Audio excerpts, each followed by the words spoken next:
Hello అండి, hi, నమస్తే, welcome back to our channel భూమి ట్రెండ్. ఈ ప్లేస్ ఏంటో మీరు గుర్తుపట్టారా? ఈ ప్లేస్ వచ్చేసి మన ఆంధ్రాలో ఉండే హిస్టారికల్ ప్లేసెస్లో one of the most famous historical place అండి ఇది. అదేంటంటే లేపాక్షి టెంపుల్. మన ఆంధ్రాలో ఈ టెంపుల్ చాలా ఫేమస్ అండి, ఇది మనందరికీ తెలుసు. కాకపోతే ఈ టెంపుల్ లోపల ఎలా ఉంటుంది, ఈ టెంపుల్ లోపల ఉండే ఒక్కొక్క ప్లేస్కి ఒక్కొక్క స్తంభానికి ఒక్కొక్క విశిష్టత ఉందండి. మరి అది ఏంటి అనేది కూడా నేను మీకు గైడ్ మాటల్లోనే తెలియజేస్తాను. అంతేకాకుండా ఈ టెంపుల్ గోపురం గురించి కానీ, అలాగే ఈ టెంపుల్లో ఉండే గాలిలో వేలాడే స్తంభం ఉంటుంది, అంటే ఆ స్తంభం పైన కింద అతుక్కోకుండా మధ్యలో వేలాడుతూ ఉంటుందన్నమాట. సో అలాంటి స్తంభము ఇలా చాలా ఉన్నాయండి, చాలా అంటే చాలా ఉన్నాయి. సో వీటన్నిటి గురించి కూడా నేను మీకోసం ఈరోజు నా ఛానల్లో ఈ వీడియోని పోస్ట్ చేస్తున్నాను. మీరందరూ కూడా చివరి వరకు మిస్ కాకుండా చూసి తప్పకుండా లైక్ చేయండి.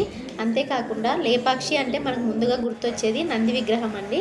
అతిపెద్ద ఏకశిలా నంది విగ్రహం లేపాక్షిలో ఉంది. సో అది కూడా ఈరోజు వీడియోలో నేను మీకు చూపిస్తాను.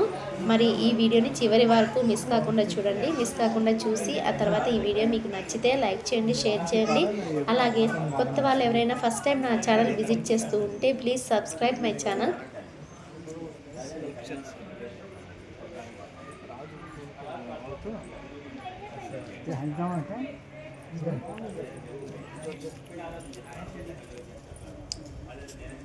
నాలుగు దిక్కులు తూర్పు, పడమర, ఉత్తర, దక్షిణ విధంగా 4 వేదాలు 4 దిక్కుల సాక్షిగా నేను నిన్ను భార్యగా స్వీకరిస్తున్నానని అర్థం. ఈ తర పెళ్లి జరుగుతోంది కైలాసంలో. ఈ పెళ్లి చూసేకి కొంతమంది దేవతలు వచ్చినారు. పెళ్లి ఎవరెవరు వచ్చింది అనేది మీరు నిలబడుకున్నారు. అందరూ పెళ్లికి వచ్చిన విఐపీసీ. దీంట్లో వాస్తు కూడా ఉంటుంది సార్. తూర్పు ఈ పక్కన, ఉత్తరం ఈ పక్కన. దేవములు అంటారు చూడండి, ఈశాన్యంలో ఈశ్వరుడు వస్తాడు. అయాన్పడి అల్లునికి అలంకారం చేస్తారు. పెళ్లి కొడుకు కాళ్ళగాటానికి పార్వతి తల్లి మైనాదేవి పూలు తీసుకొని, పార్వతి తండ్రి హిమవంతులు పూలో నీళ్ళు తీసుకొని దేవరాజు భక్తి తూర్పు నిలబడ్డాడు. ఆ రెండు తల్లు ఉండేవాడు అగ్నిదేవుడు ఆగ్నేయంలో ఉన్నాడు. యమధర్మరాజు దక్షిణాన్ని నిలబడ్డాడు. వశిష్ఠుడు ఋషి కూడా పెళ్లికి హాజరవుతాడు. వారదేవుడు పడమర పక్కున్నాడు.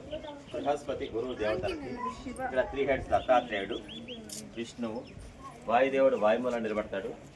కుబేరుడు వచ్చి ఉత్తరాడికి నిలబడ్డాడు. ఋషి విశ్వాసం. నేను చెప్పిన వీళ్ళందరూ ఈశ్వర పెళ్లికి హాజరు. కైలాసంలో జరిగింది రియల్ పెళ్లి. దాన్ని తీసుకొచ్చి మనకి స్తంభాలు ఇప్పుడు మేస్తున్నట్టు ఇప్పుడు దూడకు పాలిస్తాం. మనం కంప్యూటర్ గ్రాఫిక్స్ సెట్ చేస్తాం చూడండి సార్. అట్లా ఒకే దాంట్లోనే 3 టైమ్స్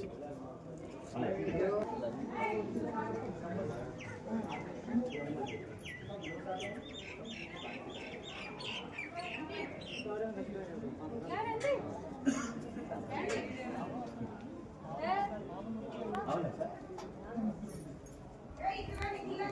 పెళ్లికి వెళ్తాం 10 మంది మనం ఇంకో 4 పీసెస్ ఫ్లవర్ బాగా సెట్ చేస్తాం.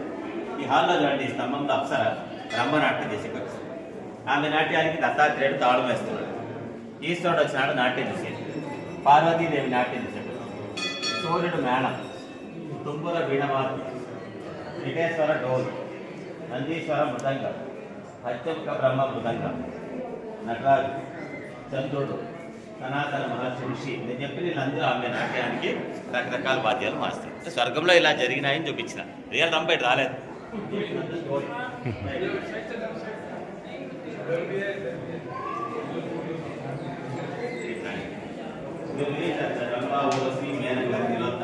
ఫోర్ మెంబర్స్కి కొరియోగ్రాఫ్ డ్యాన్స్ టీచర్స్. నా పేరు బృంగీశ్వర్. ఎందుకంటే నేను ఎప్పుడు నాట్యం చేయాలి కదా, ఎవరు నాట్యం చేయాలి. నాట్యం చేసి అలిసిపోతే ఒక కాలు ఎట్టు తీసుకొచ్చి ఇంకా 2 కాళ్ళతో నాట్యం. ఆ విధంగా ఈశ్వరుడే ఒక కాలు ఎక్స్పెక్ట్. నేను ఎట్లా చెప్తే ఎదురుగా రంప చేస్తున్నాను. వచ్చే తోట మీద పెట్టుకున్నాడు కదా, రంప కూడా అంతే.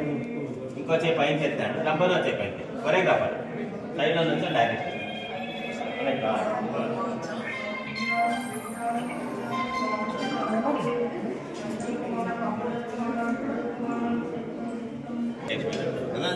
అది తలపై ఉంటుంది. 3వ కన్ను కపాలు చేత అంటే భిక్షపాత్ర. ఈ చేతిలో త్రిశూలం పట్టుకున్నాడు. ఒక కొన పట్టుకున్నాడు ఇక్కడ, ఇంకొక కొన ఇలా అటు సైడ్ వస్తుంది. 3వ చేతిలో డమరు, 4వ చేతిలో ఇంకొక మేత పెడుతున్నాడు. అంటే ఇలా ఉన్నాడు చూడాలి.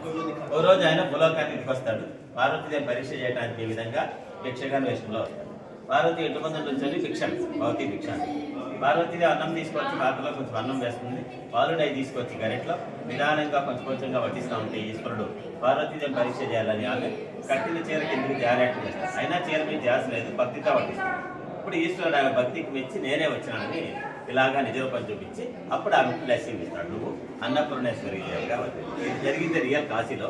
దాన్ని మళ్ళీ అక్కడ పిల్లలు ఇలా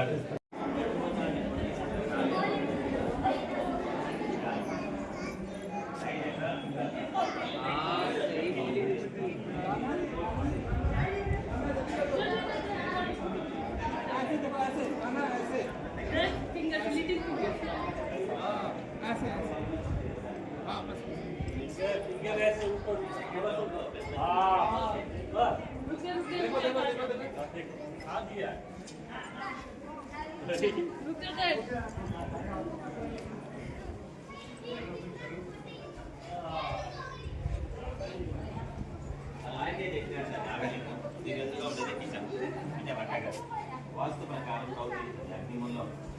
ఒకనాడు భోజనాలు వస్తే లోపల వాళ్ళు మొదలు వంట చేస్తారు. వీళ్ళంతా పోయి అక్కడ ఆడతారేమో వంట అయిందంటే అదే కాసేపు బయటకు కూర్చోండి అంటే వాళ్ళకి బయటకు వంట కావాలంటే 2-3 hours అవుతుంది. అందాక మన నుంచి ఇక్కడ టైం వేస్ట్ చేయాలని వాళ్ళు ఎదురుగా పెద్ద స్టోన్ ఉంటే స్టోన్కి ఇలా నాగలి ఉండాలి చెప్పేస్తున్నారు. వీటిని 3 hours వంట అయ్యాలి. బయటకు వచ్చి ఆశ్చర్యపడుతుంది కదా చూసి ఇక్కడ తొందరగా ఎక్కడ చేసినారని. ఆశ్చర్యం అంటే దృష్టి అంటారు. ఆవిడ కంటి దృష్టికి ఇది 3 చోట్ల పగిలింది. ఇక్కడ మనోళ్ళు ఇప్పుడు సిమెంట్ వేశారు వర్షం, బ్యాక్ సైడ్ కూడా అలాగే ఉన్నాయి. పగిలిన దానికి పూజ చేయకూడదని కాదంటే కాశీ పోయి ఆ లింగం తీసుకుంటారు. అప్పుడే అంటే ముస్లిం కాకే ఇక్కడ లింగం ఉంది కాబట్టి ఇంకా పూజ ఇంకా ఆయన రెక్కల దగ్గర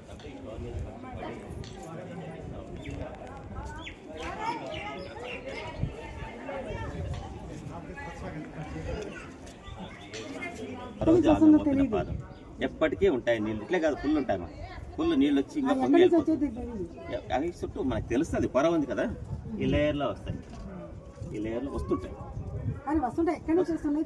ఎక్కడి నుంచి దానికి మనకు ఆన్సర్ లేదు. నీళ్ళు అయితే వస్తాయి. ఇంకా ఆయన ఆంజనేయ క్షేత్రపాలకుడు టెంపుల్కి ఉత్తర సెక్యూరిటీ ఉన్నారు. ఇదంతా చెప్తుంది కదా, యాత్రికులు ఎవరన్నా వస్తే ధర్మసత్రాలు అప్పట్లో. ఇప్పుడైతే లాడ్జ్ రూమ్స్ ఉన్నాయి అనుకోండి. పాతకాలంలో అవే ఫ్రీ చౌటరీస్. దాంట్లో ఉన్నాయి 680 స్తంభాలు. పెద్ద రౌండ్ సార్ అది. ఒక్కొక్క మఠంలో ఒక్కొక్క ఫ్యామిలీ పంచాయతీ చూపించాము.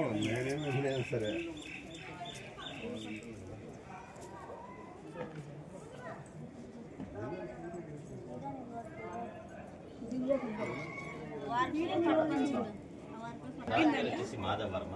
ఆయన మన మీదకి వచ్చి కాన్సెన్సరీ వచ్చాడు లింగం ప్రతిష్ఠ. అప్పుడు ఇక్కడ గుడి లేదు. గుడి కట్టక ముందే చోటరాజు దీన్ని ప్రతిష్ఠ చేసి ఆ ఎదురుకున్న 2 మంటపాలు చోటరాజు కట్టారు. మనోళ్ళు ఇప్పుడు దీంట్లో యాగాలు చేస్తారు. శివరాత్రికి జాతర జరుగుతుంది కదా, అక్కడ 2 days యజ్ఞాలు అని చేస్తారు. సూత్రం ముందే బ్రహ్మసూత్రం అంటే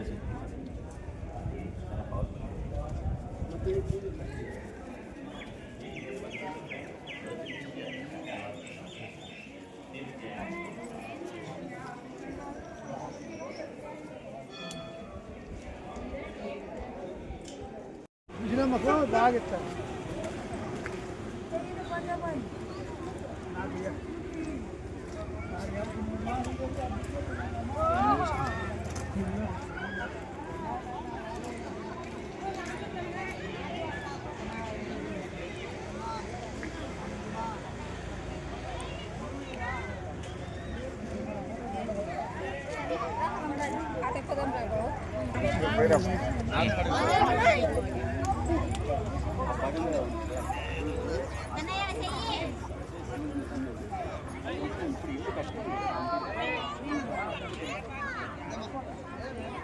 No,